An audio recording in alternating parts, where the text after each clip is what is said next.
जानू किए दुखे भागी कह जाई पारी छे खाएलो जाई जीवू तुई संगे जाऊ थी बातो तो छाएलो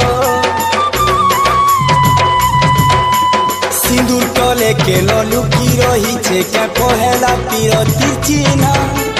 धरा पड़ी जीवा दुनिया नजरे करे भीति मना तोर पादर अलता हेबा मोर छाती लहू जेते छोड़ाले भी घनलो नहीं छाड़े आओ लाल रंगे रंगे देमी पागल प्रेमी मुझे पागल प्रेमी तोर लागी बोली दुनिया जली देमी पागल प्रेमी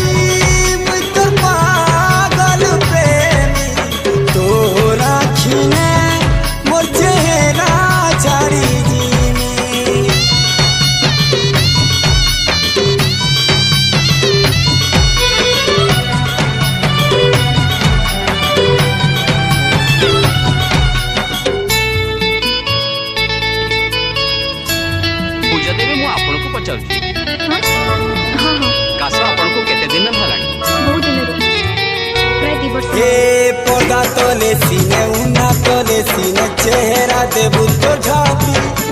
निजे निजे कह केनता तुई लो देबू तो माफी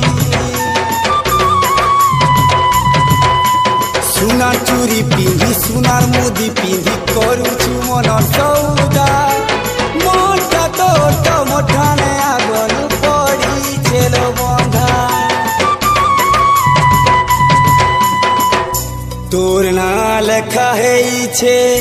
মোর গীতর সুরে কানে তোর সুবুতি বাজা তুই যেতে দূরে সে গীত মুই গাউতি মে পাগল প্রেমী